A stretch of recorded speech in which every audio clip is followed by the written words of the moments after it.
you ever heard of this guy? It's Todd. It's Todd, honey. He's funny. Monday through Friday. 5 to 7. On the radio? You can tell she likes Todd for Todd. When you're not real character, that one. Todd, let's do this. Get the show started. It's the Evening Edge with Todd Hollst. Locally grown, seriously funny on WHIO. Oh, Todd, you got off the couch today. So we're gonna give you just a little bit of praise. A little bit of praise just for you. Well, you actually got off your couch today. You know we gotta give you praise. Sing the name. Sing the name. Oh, Todd, we praise you. It is the Evening Edge, Monday through Friday, 5 to 7. Live stream is up on Facebook and YouTube. Hope you had a great weekend and that you get out and enjoy today's beautiful weather. Oh my gosh. Gorgeous. Little bit of taste of fall maybe. Just a smidge. Tomorrow's going to be the same. A little warmer. Wednesday, same deal. I think Thursday is when we might see some showers. But we'll see what happens. Tonight on the show, we've got Ohio Man causing mayhem. We got Mailmen attacking peacocks. We have a donkey attack. Oh my gosh, what a weekend. What a weekend of crazy stories. Well, the first story I got to get to, it's a creeper here. Crazy creep! Bunch of weirdos. Sounds like a creep to me. Whack job. You know what? You're starting to creep me out, man. Your move, creep. You little creep. I know we've covered this on WHIO today, but this is making the rounds. So over the weekend, did you see the story about Jed York? You're like, who's Jed York? Dalton, do you know who Jed York is? No. I bet Ron knows who Jed York is. Yeah, he does. I bet he does. Yeah, thumbs up. He's the owner of the San Francisco 49ers. He was arrested Sunday in East Palestine. Not Palestine. We learned that a couple of years ago during the train derailment. Palestine. He was arrested at a mobile home park. And he was arrested by the Mahoning Valley Human Trafficking Task Force. What that means is that it appears he was engaged in some sort of relationship with a prostitute. And this happened right here in Ohio. He pleaded no contest to charges of disorderly conduct and possessing criminal tools. He was sentenced to 2 days in jail after receiving credit for time served, fined $1,100. The arrest was part of a broader operation by the task force targeting human trafficking activities in the region. So this guy, he was arrested for this. He was apparently lurking at a mobile home park. And that's when he was apprehended. But then, I guess, according to the stories that I saw, and this one right here, they reduced his charges. And I have to ask the question. I mean, if this was some everyday schmo who went to a trailer park to potentially meet with a prostitute and got arrested, are they reducing his charges? I don't know. It's a little crazy. Isn't that nuts? That happened, and it happened right here in Ohio. York's arrest adds to the list of high-profile individuals involved in legal issues related to human trafficking in the state. The case has drawn significant attention due to York's prominent position in the sports industry. That is crazy. And what was the one? Kraft, right? The NFL owner, was it Robert Kraft down in Florida, right? He was, Ron, do you remember this story? If you don't mind, I know I've thrown a. Hang on. Got to get your intro in here. I threw an audible at you. Sorry, I didn't forewarn you. What wasn't it? It's Robert Kraft, right? Yeah. The Patriots owner. I'm real vague because it's been years since that happened. And go ahead. He ended up pleading in court to some other charge and basically got off the hook. But it was at a massage parlor in Florida. Yeah, that was his thing, was the massage parlor thing. So this guy at a mobile home park, and I'm sure this guy's worth millions, right? He's the owner of the Niners. I would hope probably billions. Yeah. And he's creeping around a mobile home park in Mahoning, Ohio? Well, Mahoning County? He answered one of those. It's a thing online. It's like almost like a want ad, if you will, for old guys like me. Kind of like that.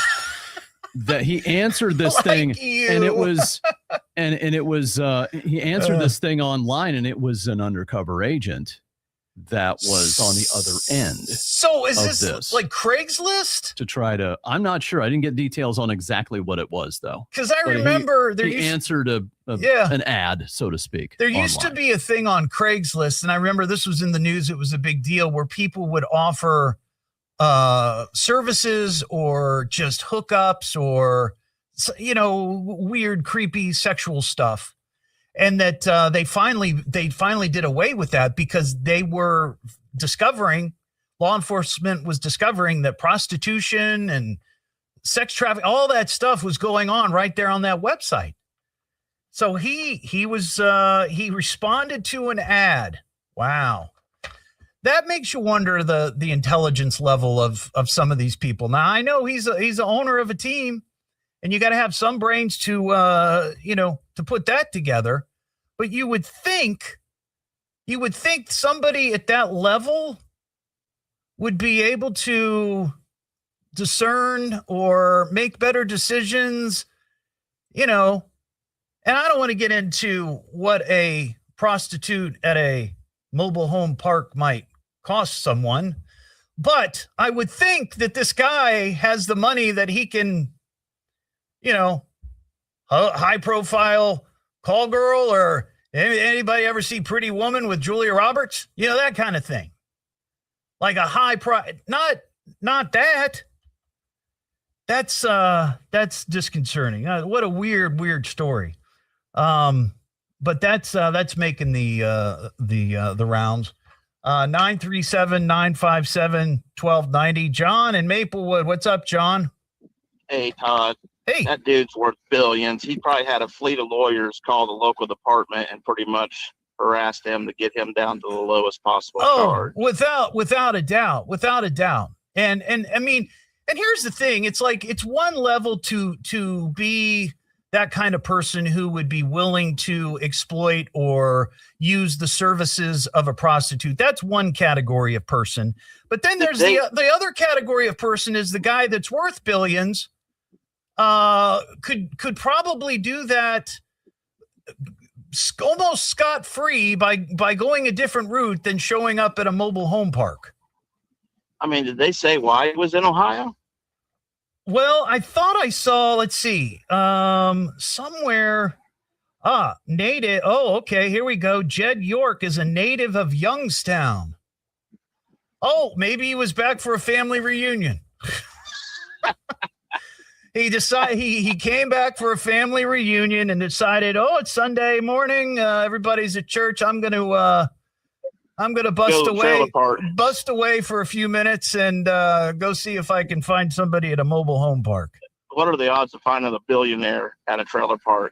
This is what I'm saying. Yeah, he could have gone somewhere else where this never would have happened. Right? He could have hired. I would never do that. It's disgusting. But he could have gone somewhere else and not had this issue, but he went to a trailer park. He probably got a ton of people working under him. Obviously he owns the 49ers. You think a billionaire would act some nobody hey, can you do me a favor? Yes, I guess he liked to be in person, but that's whatever, an excellent man. point. If I were that guy, I would say, hey, Dalton, to my producer tonight, say, hey, Dalton, can you send an email to this person and just see, Well, just know that if Dalton said no, you just can ask Rob since he knows all the info. Yeah. All right, John, I appreciate your call. Thank you. That's just so weird to me. Of all the stories, I mean, it was creepy enough with Robert Kraft at a massage parlor. And I always wonder about that. You see these massage parlors around town, and from time to time they pop up and then they're open for a while, then they close. And there's always speculation of what's going on. It's a weird, creepy kind of world down there. I don't get it. What am I listening to now? What is this? It's the Evening Edge with Todd Hollst. It's education, it's entertainment, it's fun for the entire family, and it is the most American thing in all of America. Locally grown, seriously funny on WHIO.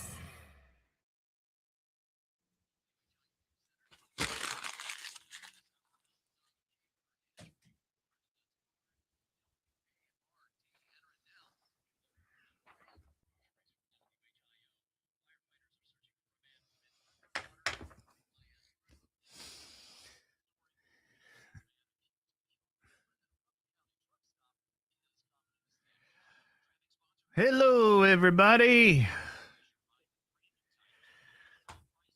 Yeah, we had hello. Was I just on the air? Was I just on the air? Thought I heard my voice on the air coming through my headphones. Okay.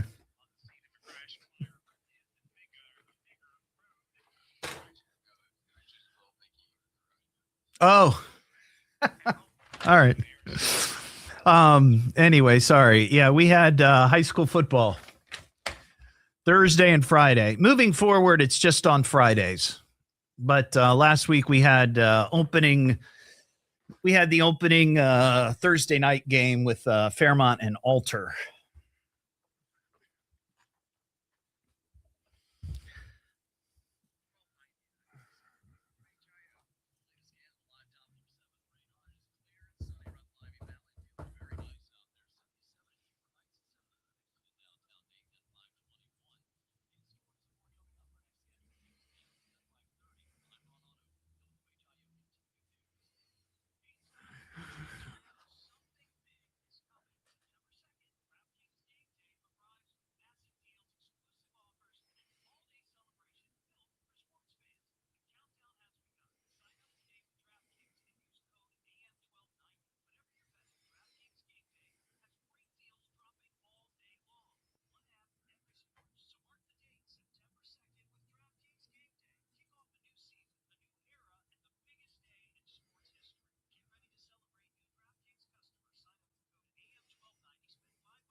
Well, Ashley, I usually don't. I usually don't start with something like that, but I was like, what a crazy story.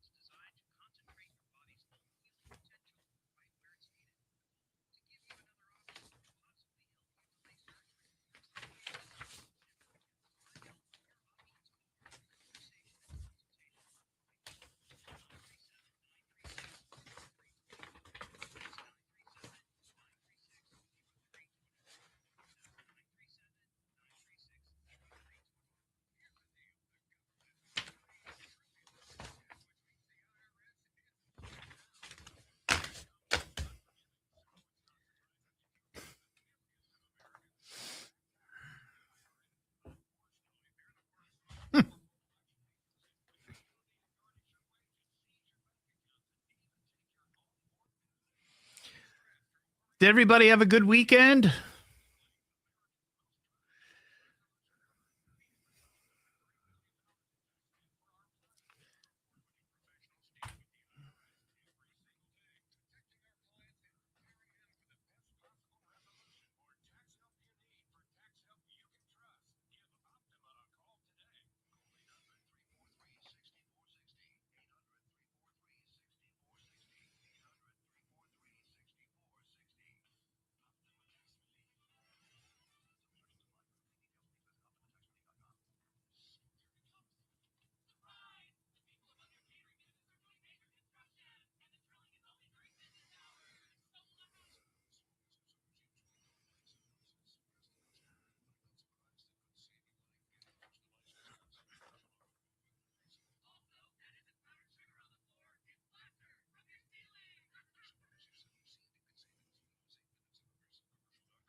Ron, thanks for popping in there. I appreciated that.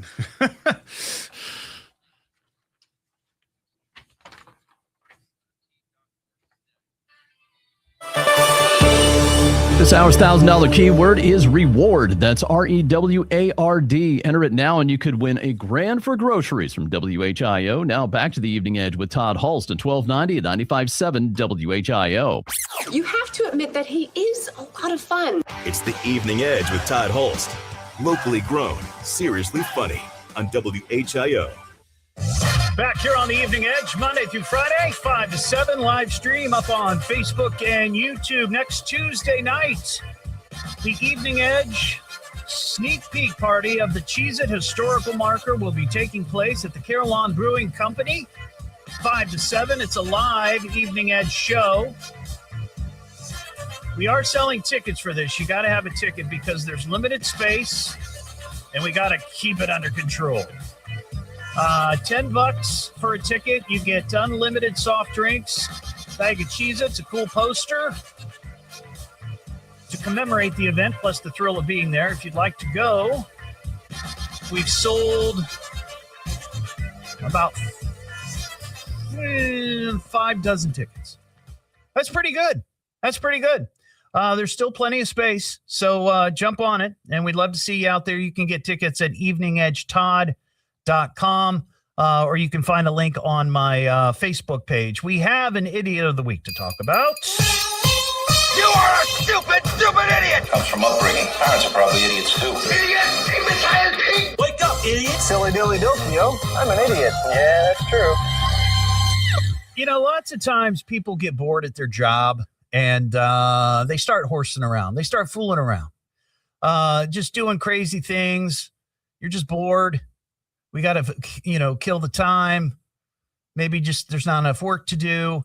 But sometimes that fooling around, that horseplay can really lead to, a bad situation. And that's what happened in Apple Valley, Minnesota. A man there is facing second-degree manslaughter charges. He was working as a tree trimmer, okay? And by mistake, according to the story, while attempting to make the shadow of a tree trimming machine look like it was grabbing the head of a coworker, so like up on a wall, the sun is shining, you see the shadow of the tree trimming deal, right? And he's trying to make it look like he's like the grabber is grabbing a coworker's head. Well, he grabbed the coworker's head. Lordy. The man, Christopher Crimmins, says he was, quote, just effing around with the grapple arm that they used to pick up branches off the ground. And he noticed that the light was shining in such a way that he could align the shadow of the grapple arm with the shadow on the head of 26-year-old Tyler Anthony Lynch to make it look like the grapple's shadow was grabbing him. Cribbin says he was not monitoring the actual grapple or Lynch. He then opened and closed the grapple, crushing Lynch's head. First responders arrived at the scene, found Lynch on the ground with significant amount of blood around him and significant trauma to his head. Well, of course. Horsing around, guy dies. Sir, please identify yourself. It's the Evening Edge with Todd Hollst. Well, who is this guy and where did he come from? Maybe he escaped from the circus. Locally grown, seriously funny I mean, this guy is something else. That's for you. Keep listening to the radio. on WHIO.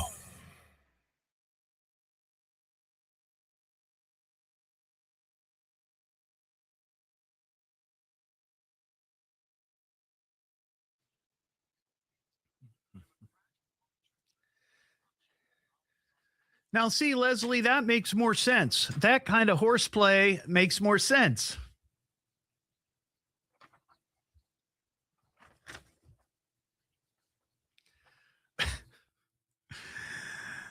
It never ceases to amaze me what people are capable of, you know? Good Lord.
Trying to think of the horseplay.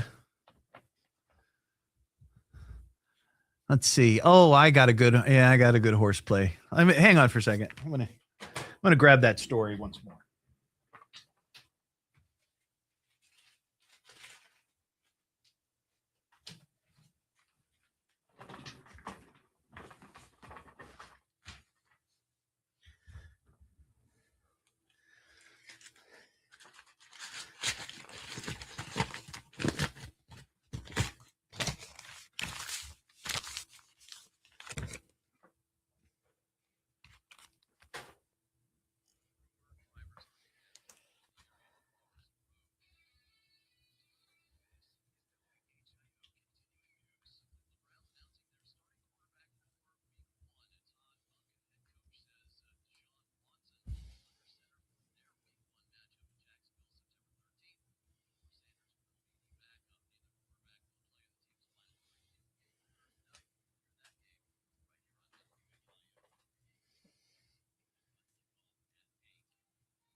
Trying to think of some of the horsing around that I've done in my life.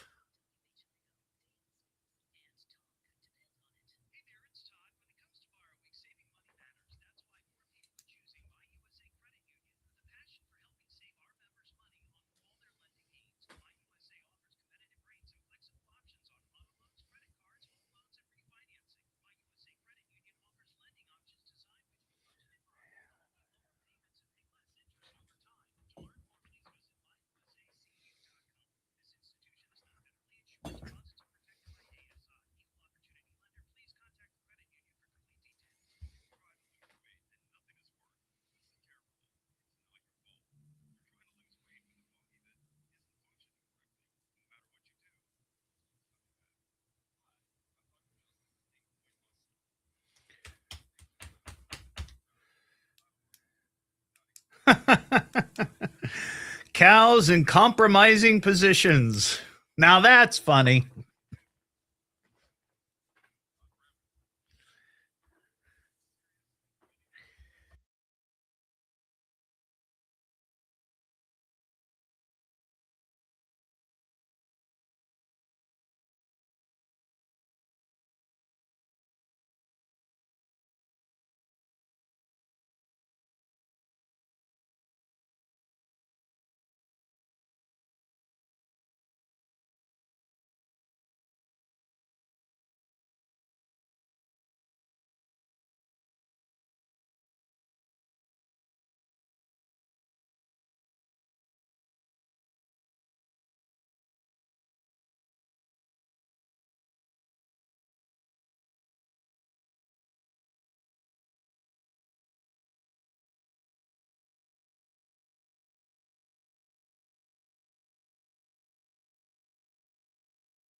With your next chance happening at 8 a.m. tomorrow. Don't hesitate to call. You call me. You better call me. Damn it, get me a phone. Call me on my radio. I'm gonna call you. You got him on the radio? You won't make a simple phone call? What is wrong with you? It's the Evening Edge with Todd Hollst. Locally grown, seriously funny on WHIO. Back here on the Evening Edge, Monday through Friday, 5 to 7. Live stream is up on Facebook and YouTube. So during that commercial break, I was just sitting here thinking, talking to the folks on the live stream and my producer, Dalton. We had the story right before the news about this, and it turned out tragic. I mean, a guy died. But this was in Apple Valley, Minnesota. 2 guys working on a tree trimming crew. One of them is in control of the giant arm that picks up branches. It's a sunny day. He sees the shadow of this giant arm against a wall of a building and says, "Oh, this is going to be funny. I'm gonna make it look like this big hand is picking up one of my coworkers by the head." You know, and you just kind of envision this in your mind, seeing this on the wall. You know, like people make shadow figures. That kind of thing. Well, he does this, but then wasn't really paying attention and actually crushes the guy's head. Now that's horseplay that's, well, gone too far, obviously. But I would imagine that many of us are guilty of horseplay from time to time on the clock. And I was thinking, what have I done in my life that sort of falls in line with that? And I thought of a couple. Now, maybe you've got one, 937-957-1290. Hopefully nobody lost their lives or a limb. But one of my first jobs was working at a soccer shop down in Centerville called Ryan Soccer International. And usually it was me and another guy working in there, or gal. And we were teenagers, 15, 16. And sometimes there wouldn't be customers. So we would get one of the size 3 soccer balls out and just play soccer in the store. Like the rounds of clothing and shorts were like defenders. And on one end of the store was a goal. On the other end was, and we'd be kicking that ball. It'd go flying through the air. It'd be knocking stuff off the wall, just crazy, stupid things that kids might do. So that was one. I do remember working at another radio station in town. Now, I wasn't part of these shenanigans, but I was in the building at the time working at one of the other stations because there were multiple stations in this building. One of my coworkers got the bright idea, and this is a classic, and people have probably done this many, many times, where they decide to take a photocopy of their butt. They jump up on the copier and they sit on the glass and they take photocopies of their rear end, right?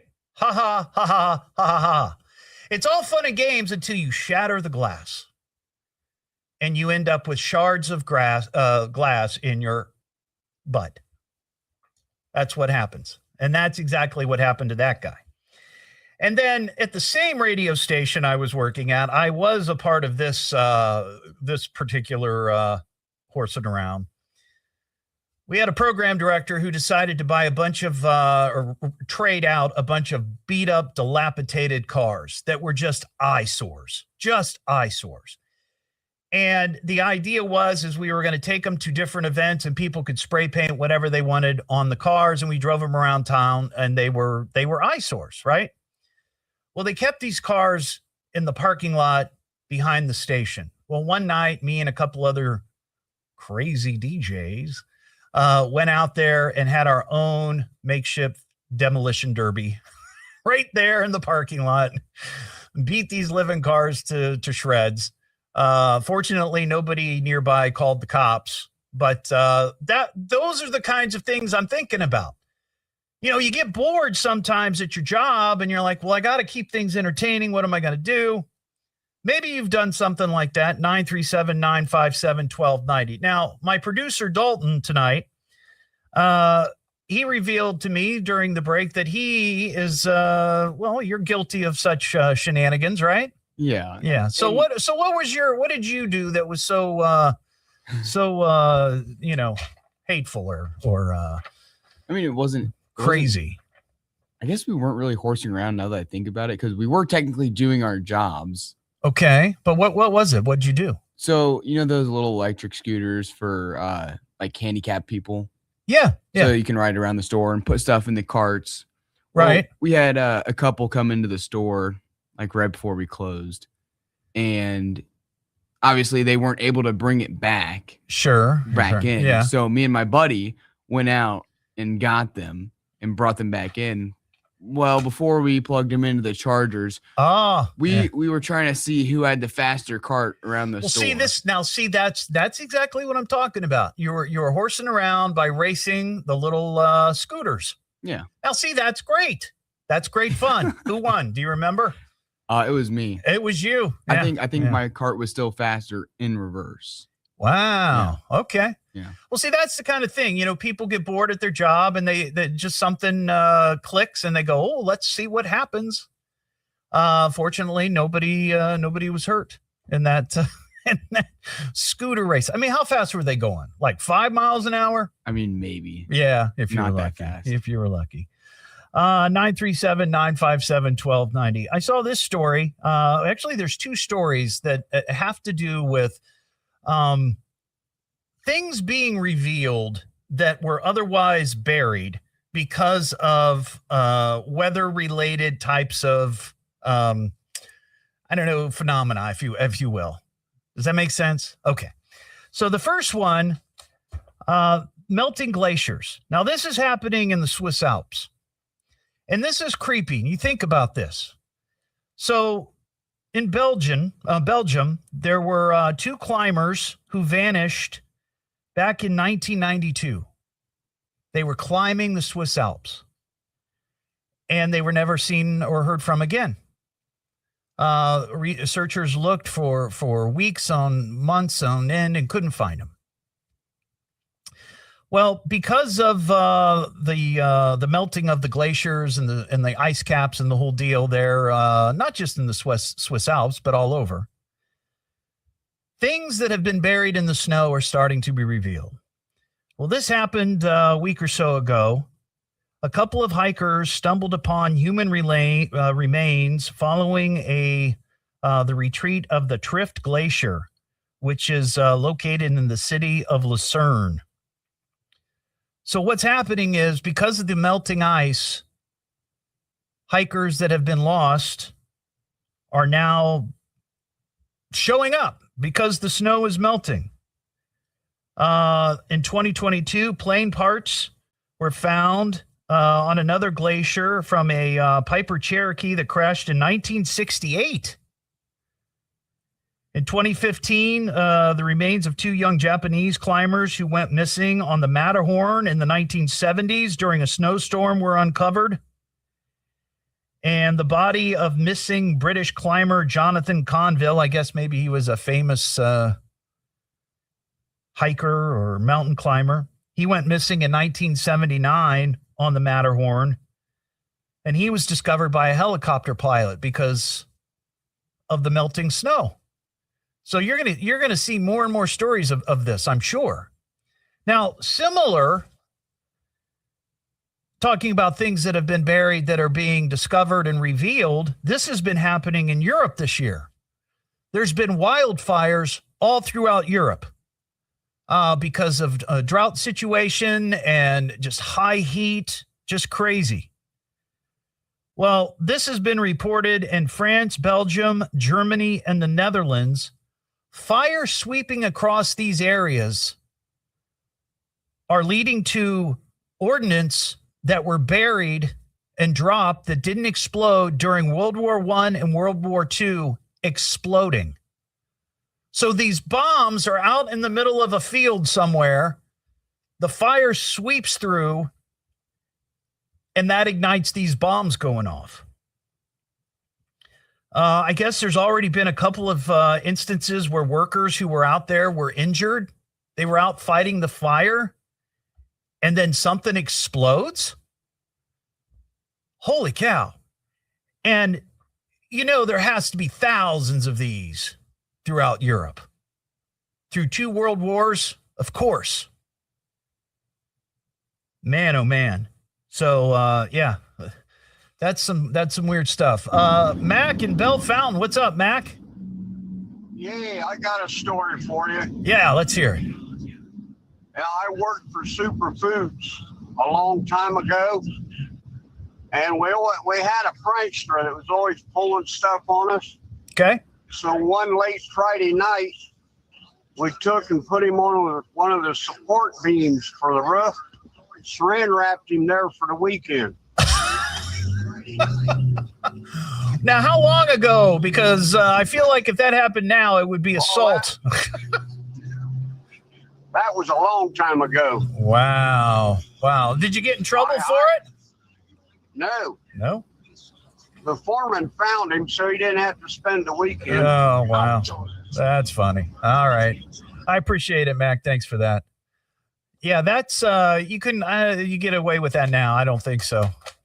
Times are much different. You do something like that 20, 30, 40 years ago. Yeah, sure, you might skate by. But in today's world, that is assault. You'll be doing time. Have you got a story of shenanigans while you're on the clock? 937-957-1290. I remember one story. We've talked about this a number of times, and it has to do with sticking an air hose where it shouldn't go. That has happened many, many times. And we've talked about that on the show where guys are working in some sort of factory environment where there's one of those, super industrial, pumps. That's a good way to not just lose a job, but lose other things.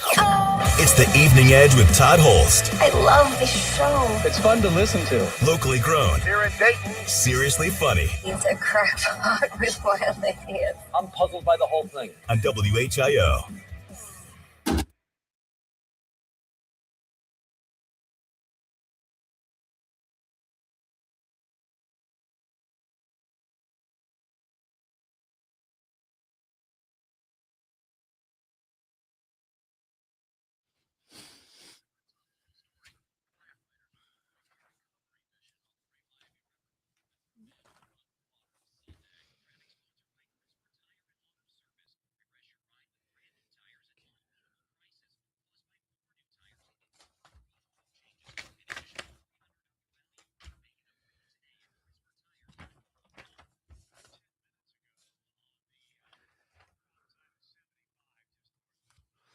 Hey, Jude, how you doing?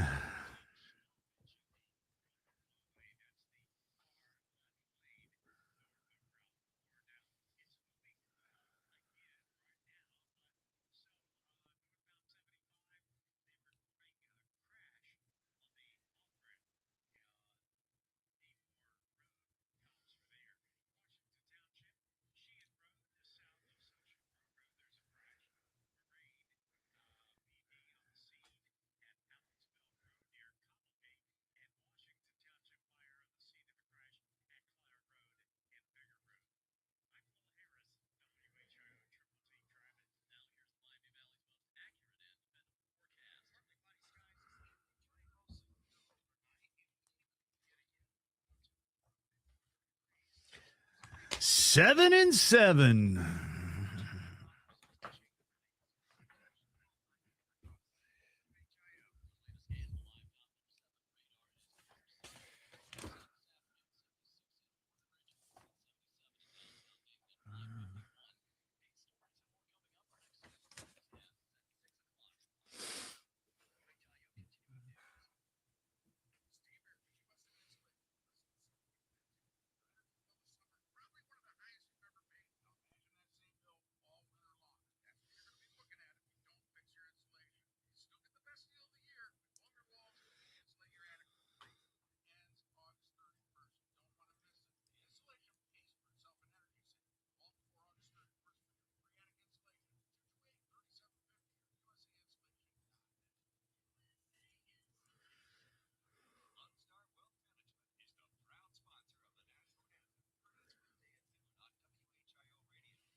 Do.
think this Friday we're going to be in Xenia for football.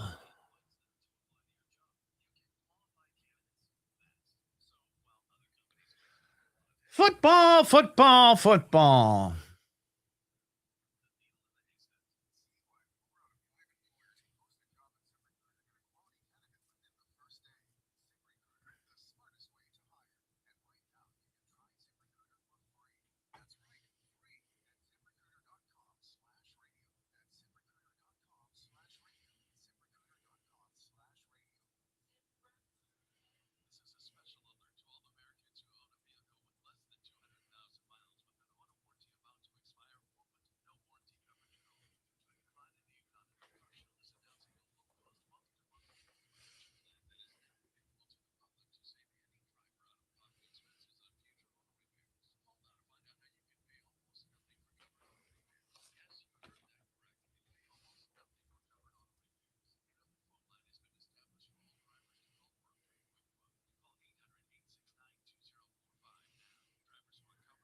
Dayton's only all-news morning show. Catch up and know what's going on every morning on your way to work. Dayton's news and talk. From the birthplace of aviation, WHIO. Dayton, Springfield, WHIO-FM, Pleasant Hill. Latest on a deadly crash in Auglaize County. We'll have that for you at 6. Now back to the Evening Edge with Todd Hollst on 1290 and 95.7 WHIO. So what's wrong with having a little fun, huh? It's the Evening Edge with Todd Hollst. Locally grown, seriously funny on WHIO. Back here on the Evening Edge, Monday through Friday, 5 to 7. Live stream is up on Facebook and YouTube coming up after the news. Got a question for you. When it comes to your vices, the vices that help you get through whatever it is you're going through, we all have them, right? Some people it's drinking, some people it's weed, some people it's cigarettes, be a number of things, shopping. There's a shift happening with our vices. The traditional vices are going away. And I'm curious what you're replacing the old vices with, because I'm sure you probably have some new ones. Clinton and Piqua, what's up, Clinton? All right, how you doing, buddy? I got a horseplay story for you. Oh, horseplay on the clock, huh? So yeah. This one has to do with a fire. Oh my. So former job, this was like 15, 20 years ago. Okay. We were, another coworker was playing another prank on another coworker and welding a tool of his into this steel box. Well, as he's welding, of course, we're making comments, typical shop comments. Like, they're not appropriate for the air, so I'm not going to repeat any of them. I appreciate that. But he's mid-bead in the middle of a weld, and my other coworker looks at me and goes, watch this. Grabs the 70-pound sledgehammer, hauls back, and hits the steel table as hard as he can. And Todd, the noise it made, it rattled the rafters.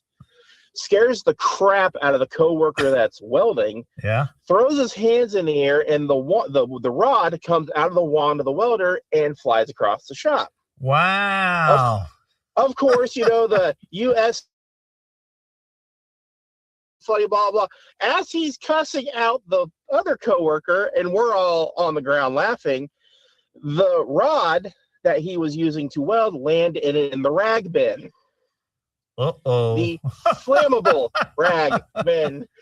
And out of nowhere, you hear whoosh, and we're proceeding to unload like 7 20-pound fire extinguishers into this rag bin. Wow. Sets the fire alarm off. Sprinklers go off. It was a mess. And it was fun to watch. Fun to watch these two coworkers explain asset protection, what happened. Sure. Yeah, that is big league horsing around on the clock for sure. Yes. Yeah, That's probably one of the best stories that I've got. Thanks, Glenn. Appreciate it, buddy. What am I listening to now? What is this? It's the Evening Edge with Todd Hollst. It's education, it's entertainment, it's fun for the entire family, and it is the most American thing in all of America. Locally grown, seriously funny on WHIO.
Hey, Ron, how you doing? Pumping iron. Hoo-ha, hoo-ha.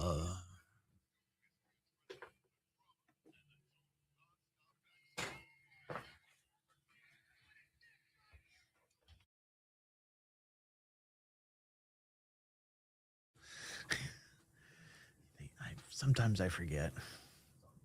Thank you. Have a good one. Do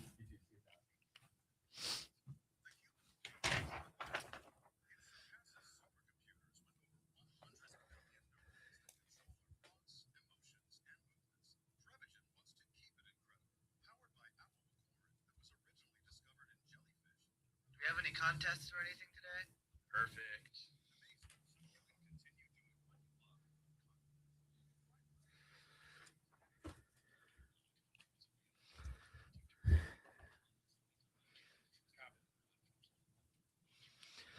Jobs.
Our next scheduled news in less than 15 minutes and immediately when it breaks. I'm Ron Otto, 1290 at 95.7 WHIO. Dayton's News and Talk. Depend on it. WHIO is giving away $1,000 for groceries with your next chance happening at 8 a.m. tomorrow. Hey, what time is it? It's showtime! Look, it's showtime! Am I late? We were just about to begin without you. It's showtime. Oh, this will be great. Well, what are we waiting for? Showtime. It's the Evening Edge with Todd Hollst. Locally grown, seriously funny on WHIO. Beer, beer, beautiful beer. The glory bottles are straight from the glass. Beer, beer, beautiful beer. There's no final way for the hours to pass. Fill up your glasses and raise them up high. There's no other person as lucky as I. Beer, beer, beautiful beer. Fill up your glasses with beer. It is the Evening Edge, Monday through Friday, 5 to 7. Live stream is rolling on Facebook and YouTube. So here's my question. Over the last, 10, 15 years, 20 years, 30 years, have your vices changed? And you know what I'm talking about, right? We all have vices of some sort. Maybe it's drinking. For some people, it's smoking, drugs, weed, eating too much. It's kind of a vice. Online shopping. It could be any number of things. Some salacious as well. but we won't go into those. But you know what I'm talking about, right? I'm curious because there's a new Gallup survey out saying that just 54% of U.S. adults say they drink alcohol. And that is astounding to me, that just over half say they drink. That means nearly half the country does not drink. Now, for many people, that's a great thing, right? It's probably healthier for you, 100%. Think of all the ancillary things that comes with alcohol and alcoholism. Obviously, if half of the population isn't drinking, then there's probably been a reduction in a lot of those issues. They say it's the lowest it's been since 1939. That is wild. That is wild. The highest percentage of Americans saying that they drank was in 1978, when 71% of Americans said that they consume booze. As overall drinking has declined, the percentage of Americans who say they sometimes drink too much has also fallen. Back in 1989, 35% reported over drinking, binging. Now, only 13%. I mean, that is an incredible drop. Now, that's just booze. That's just booze. Here's what might be sort of replacing that. Gallup also reveals that marijuana smoking in the United States has reached a record high. 17% of Americans admitting to using pot. This figure has more than doubled since 2013, when only 7% reported smoking marijuana. But you have to wonder, I mean, it's, these surveys are supposed to be, kind of anonymous or whatever, but there's still probably some who were paranoid that thought, well, I better not admit that I do this because I don't want to get in trouble. So maybe that's why it's gone up so much. Or it's because, obviously, in many places, including here in Ohio, it's now legal. Not an issue. Survey also highlights that 15% of U.S. adults consume edibles. I've tried those. I've tried edibles. Not my thing. The whole marijuana thing was never my thing. I never smoked when I was in school. I never did it as a young adult. I had friends who did it. Just wasn't my thing. And the few times that I've tried edibles, they weren't, it wasn't the best experience for me. Not surprising, the poll indicates that marijuana use is more prevalent among younger adults, particularly those under 50. 23% of individuals between 18 and 29, and 25 of those ages 30 to 49 smoke the weed. Vaping remains steady, about 9% of Americans vape. I have friends who vape. And 4% use nicotine. Cigarette smoking has also declined to a record low. In 1954, 45% smoked cigarettes. 45% of Americans said they smoked cigarettes. Now, only 11% report that they're smoking cigarettes. And you wonder, how do the tobacco companies stay in business? I mean, I know cigarettes are very, very expensive. I don't know what the profit margin is on a pack of cigarettes, because a lot of that is the tax. So I have no idea, but somehow they're managing to do it. And I wondered if some of this drop in, whether it be alcohol, if it's just health related, or if it's the cost.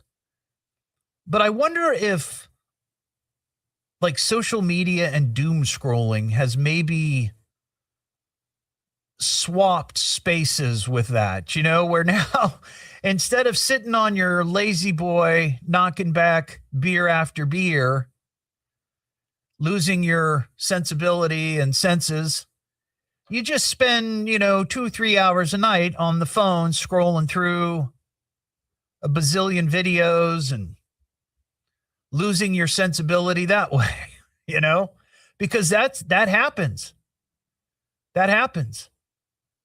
I mean, if you drink a lot, you can lose time, right? You lose time.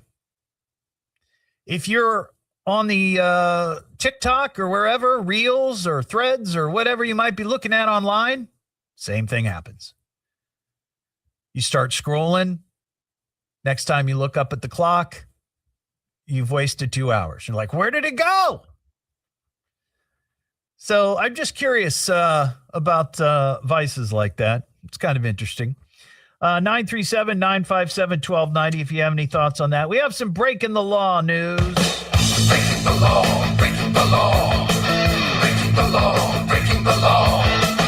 Well, I got a couple of real good ones here of people breaking the law in weird, unusual ways. This first one, this was all caught on video, and it was part of a police chase in Los Angeles. Now, we don't do this here, and we don't have as many police chases as a city like Los Angeles does. I don't know if this happens in other major markets, but if you ever watch any of the like CNN or Fox News or whatever, lots of times when there's a police chase in LA, they go right to it because it's very compelling. That's kind of a vice. It's entertaining to watch. It really is. And watching police chases in LA can be kind of entertaining and fun. And of course, we all remember OJ. Well, many of us do. A man was arrested on his 19th birthday after leading police on a dangerous dirt bike chase that lasted more than an hour. And of course, like I said, caught on video. It happened on Wednesday. But here's the best part. It featured the suspect stopping at a gas station to refuel his bike during the chase. So he stops, he fills up the gas tank, and then he takes off with the pump still in the bike. He's also seen at one point using his cell phone while fleeing the police and then riding through a city park. They finally caught up with him, and yes, it was his birthday. He was celebrating his birthday with a birthday police chase. A man living across the street where the guy was arrested says the suspect, when he was taken into custody, it appeared that he was laughing, like he enjoyed the experience, the thrill of it all. So that's a good one. Then here's one. This is from Waukesha, Wisconsin. Cops there say a man took a customer hostage inside a grocery store. This was a Meijer. Inside the men's room, inside the stall, the 21-year-old suspect called the police demanding that, well, one, he had a hostage, and two, demanding that they send multiple hypnotists. Hypnotists! Somebody give me a hypnotist. The dispatcher who took the 911 call also claimed he heard the suspect yelling at the 59-year-old victim to put his feet flat on the ground or he would seriously get hurt. He also reportedly told the victim to look straight down. And then at one point told the victim, I guess he handed him some glue and said, glue your hands to the floor. I'm never going to touch the men's room floor. That's just not going to happen. I don't care if it's got glue or not. That's not going to happen. The hostage told authorities that he had a dead man switch, which is a device where if something would happen to the suspect, like if he gets shot or something, he'd let go of this switch and maybe a bomb would explode or something. But at some point during the altercation, the victim who was being held hostage saw an opening and started beating the suspect with his belt and belt buckle. Took off his belt and just started hammering him with one of those big belt buckles. I bet it was like a rodeo belt buckle, right? That's a good one. And then the last one, this is my favorite. It's unfortunate that a teenager was involved with this, but this is down in Winchester, Tennessee. A 16-year-old girl is facing charges after authorities say that during a middle school football game, her little brother was playing in the game, and after a touchdown, there was a bit of a scuffle on the field between her brother and a player on the other team. Well, she didn't like the way things were going, so this 16-year-old ran out onto the field and tackled the opposing player who was pummeling her brother. Oh, man. School resource officers met the team as she left the field. Game officials cleared the field and ended the game early. She was released to her parents who were at the game, and now she's facing assault and disorderly conduct. Just because she didn't like seeing her little brother get pummeled. That's a good sister, though. It's the Evening Edge with Todd Hollst. I love this show. It's fun to listen to. Locally grown. Here in Dayton. Seriously funny. It's a crackpot with wild ideas. I'm puzzled by the whole thing. On WHIO.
I'll have to go find the video. I've not seen that video.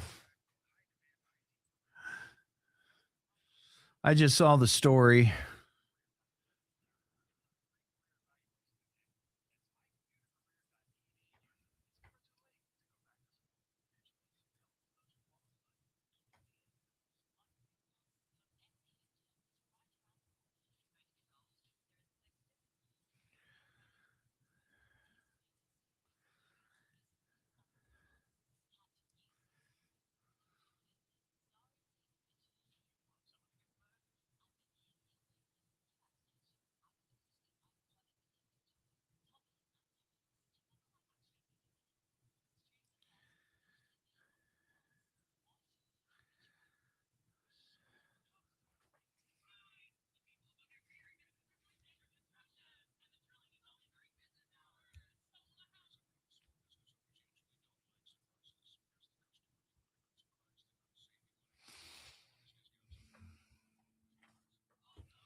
Chewbacca noises.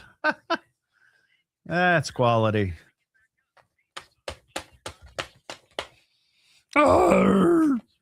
I can never do a good Chewbacca. Arr! Arr! Well, that's not it. It's not even close.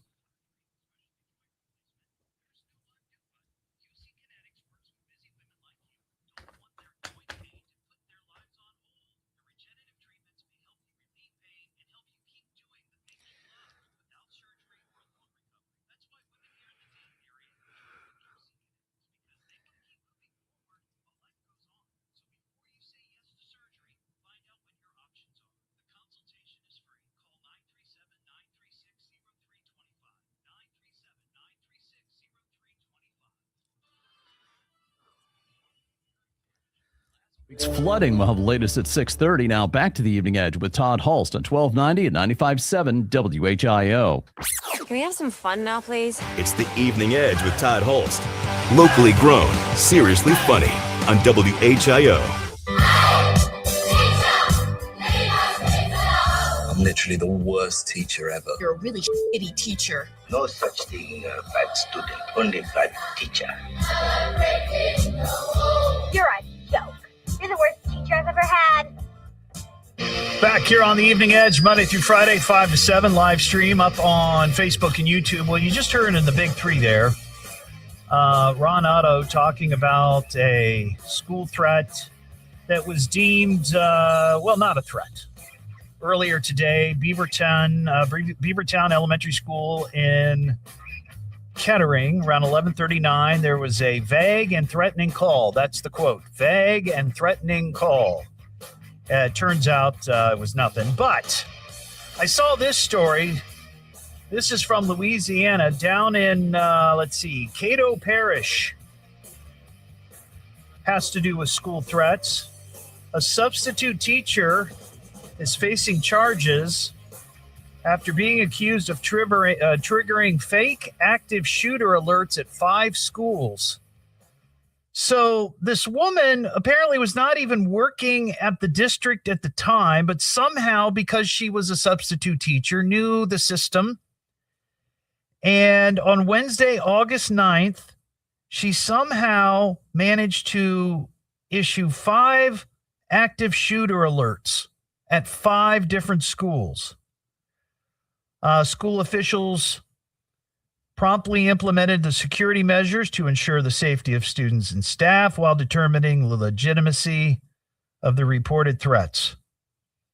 It was determined, of course, these were false, and somehow they identified this woman as the one responsible.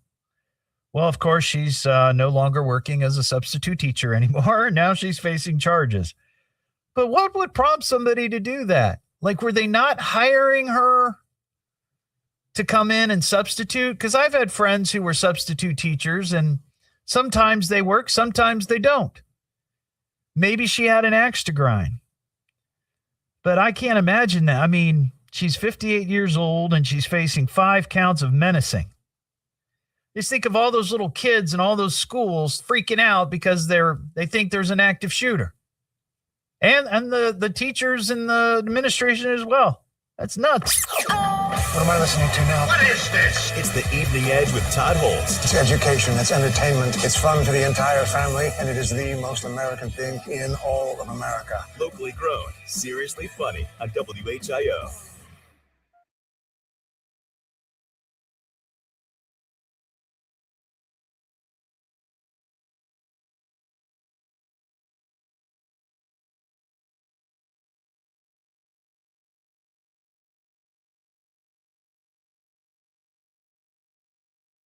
It did a little bit more like Yoda.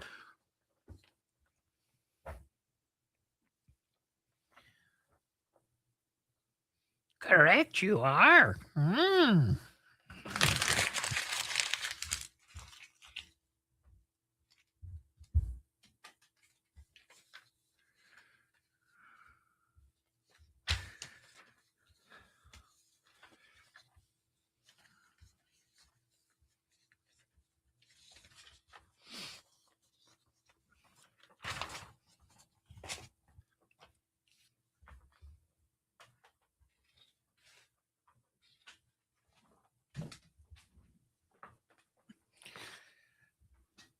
It's unfortunate that we don't have the paper wad basket cam. I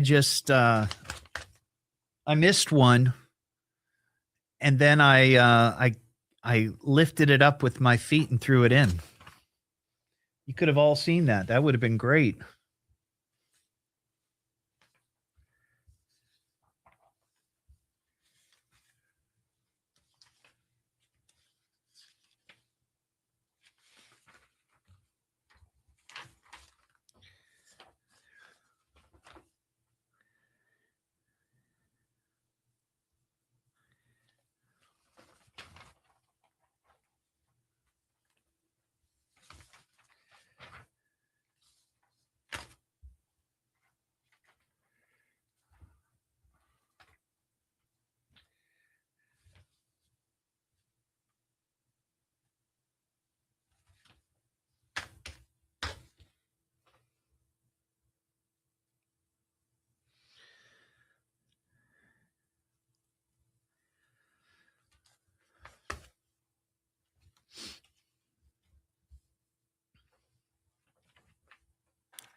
Half a point. I don't know. I feel like it should be worth 2 points. I use my feet like Pele.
That's right. I was reliving my soccer glory.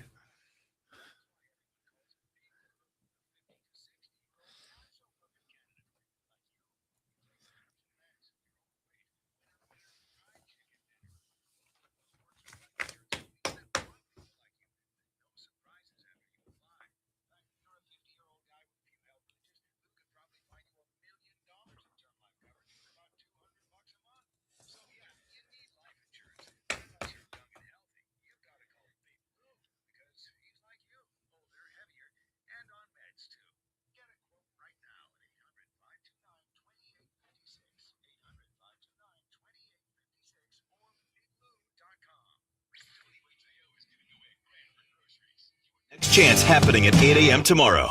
Don't give me that politics, Jazz. It's not my racket. People are tired of hearing nothing but doom and despair on the radio. Everyone just relax, all right? The problems of the world are not in my department. Now who would like a cookie? It's the Evening Edge with Todd Hollst. Locally grown, seriously funny on WHIO.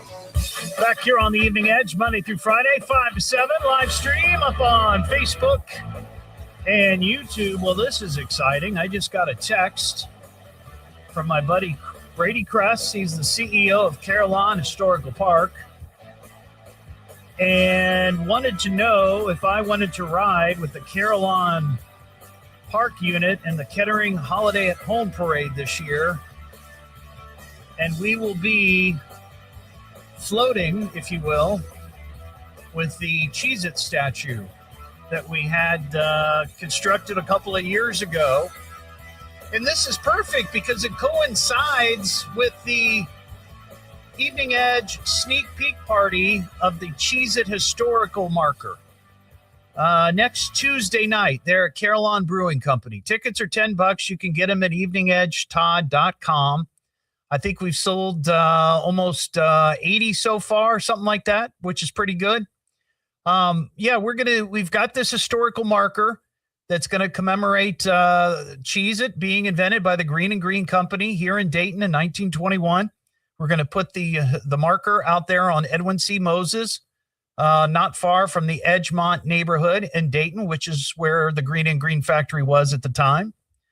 And we're having this big event on Tuesday night. And again, you can get tickets. They're only $10.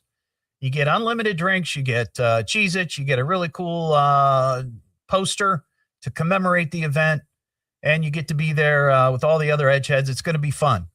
But there's limited space. So that's why we had to do the ticketing instead of just making it a free-for-all. So check that out. But I'm looking forward to that. That'll be great, being in the parade. I did that a couple of years ago with Brady in his Model T, his 1924 Model T, sitting in the back seat, holding the big Cheez-It statue. That was great. It was great fun. I'm looking forward to it again. We got some animals to talk about.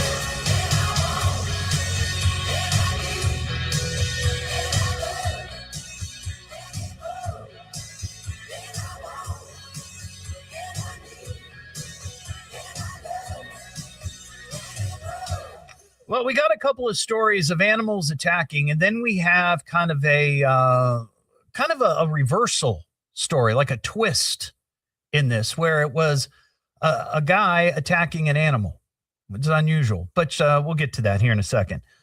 These first two stories I caught this morning on Miami Valley's Morning News with Larry Hanskin, and not by chance. I mean, he had not one story about a bear attack, but he had two. Let's see. The first took place in Bells Flats, Alaska. Caitlin Lane says that she used jujitsu to fend off a 800-pound Kodiak bear. Apparently, this woman was out with her dog on a walk, and she encountered. No, let me back up. She was not on a.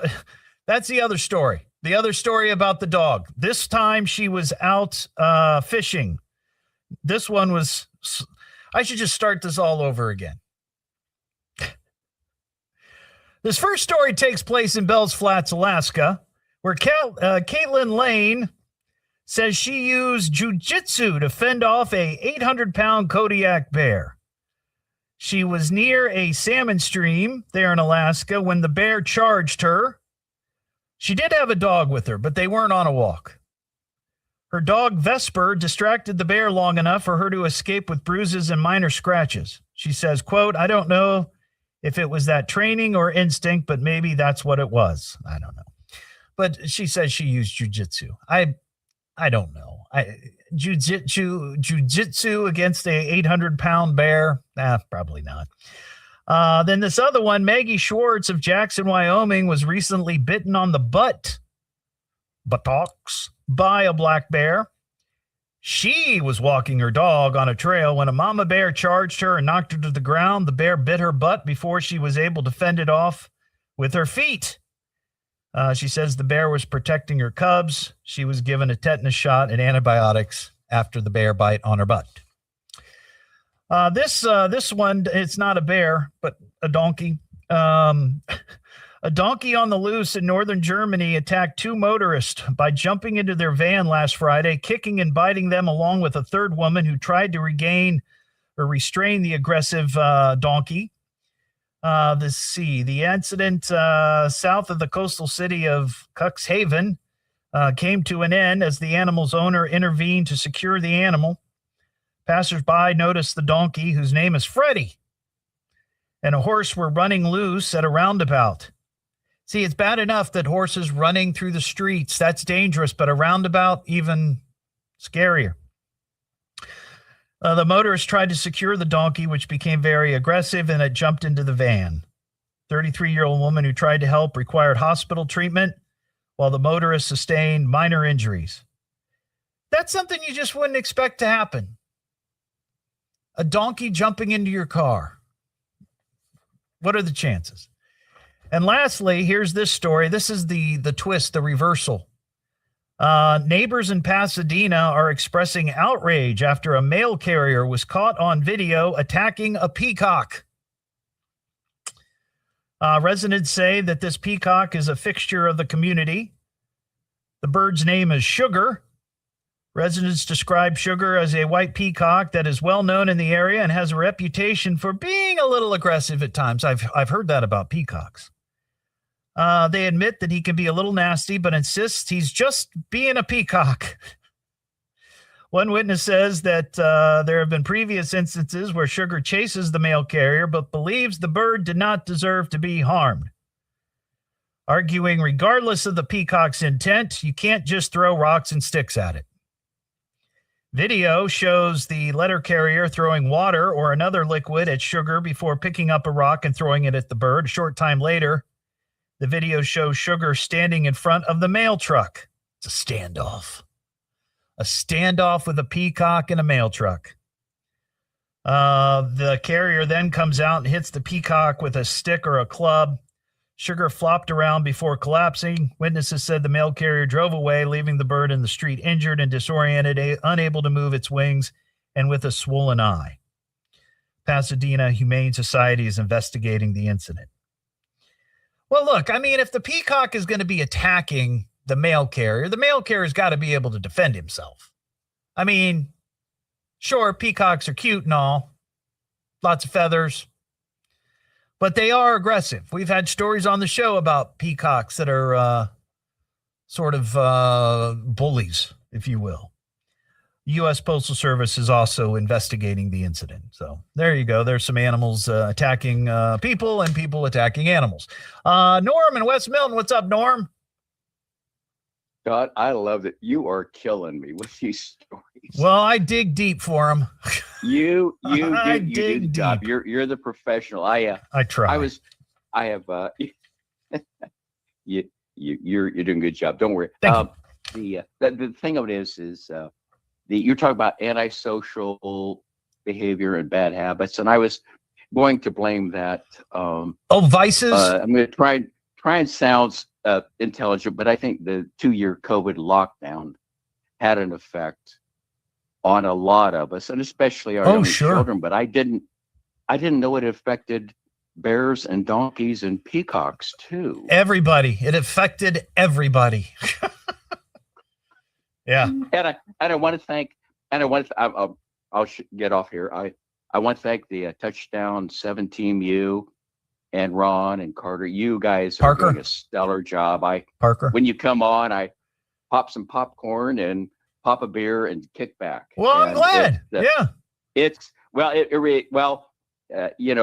I've sat many a night in the Beaver Creek bleachers and went home. Well, maybe next week. Sure.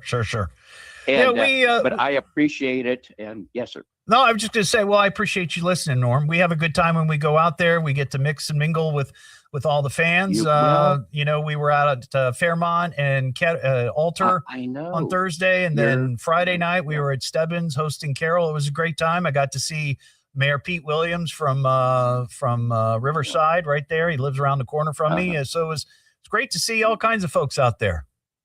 Well, with all the craziness and the uncertainty, I can count on Friday nights and you guys. Well, I appreciate it. Stellar job. Thanks, Norm. Appreciate it, buddy. Have a good one. Yeah, that's good. We have a lot of fun when we're out there. And I think, let's see, Friday night, we're going to be in Xenia. The Troy Trojans are going to be visiting the Buccaneers. So we'll be out there this Friday night for Todd's tailgate party with Ron Otto and Parker Testa on the call. That'll be great. What am I listening to now? What is this? It's the Evening Edge with Todd Hollst. It's education, it's entertainment, it's fun for the entire family, and it is the most American thing in all of America. Locally grown, seriously funny on WHIO.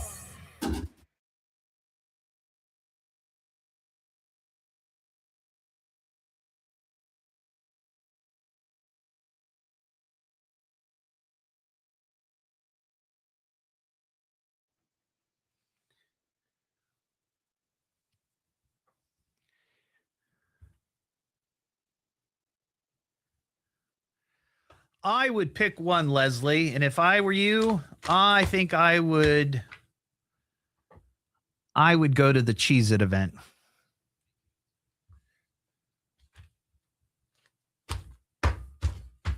But that's just me.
Moonfest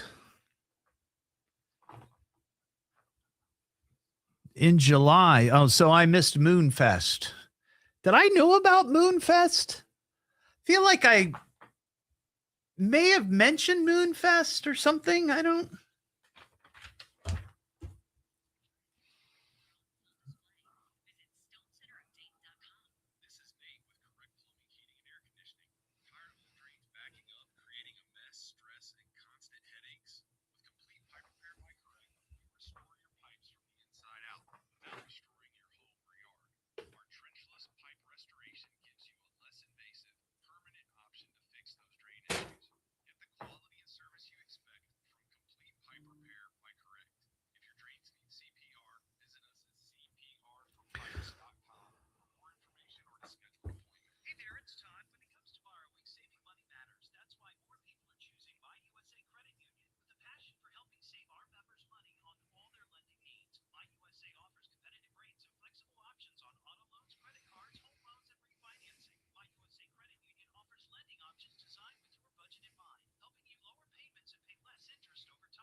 Place of Aviation, WHIO, Dayton, Springfield, WHIO FM, Pleasant Hill. Another cooler than usual night comes to the Miami Valley this evening. We'll have latest at 7 o'clock. Now back to the Evening Edge with Todd Hollst on 1290 and 95.7 WHIO. We are going to have mad fun. It's the Evening Edge with Todd Hollst. Locally grown, seriously funny on WHIO. He's Ohio man, causing chaos is his plan. Breaking all the laws, on the run from dusk to dawn. Back here on the Evening Edge, Monday through Friday, 5 to 7. Live stream up on Facebook and YouTube. We end the show tonight with a great Ohio man story. So this happened in Boardman, Ohio. Cops say they arrested a suspect who knocked off 2 businesses back in 2024 because of evidence that he left behind. Well, that doesn't sound unusual, right? Somebody breaks in, they might leave fingerprints, or lots of times some of the brighter burglars, they drop their wallet, that kind of thing. Cops say during the robberies, this particular suspect stole items including a truck, an expensive welder, tools, and many more items. This is how they caught him, though, and this is the gist of the story.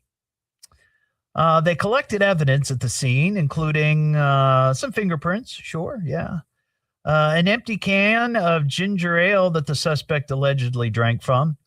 But the thing that really sealed it, though, was them testing the DNA of a half-eaten donut. That apparently this guy had cracked open a new box of White House Fruit Farm donuts and started munching down, left behind his saliva on donut crumbs, and that's what they used to bust him. So good job. That's great. Busted by a half-eaten donut. Well, there you go. That's the show. Thanks for listening tonight. Now, don't forget, next Tuesday night, I'm going to be live out at Carillon Historical Park at the Carillon Brewing Company for the Evening Edge sneak peek party of the Cheez-It Historical Marker. Now, that's Tuesday night. You can get tickets for that. They're $10, eveningedgetodd.com. Monday night, the night before, I'm also going to be live somewhere. It's going to be a busy week. I'm going to be at the Community Drug Awareness Action Day down at Levitt Pavilion doing the show live.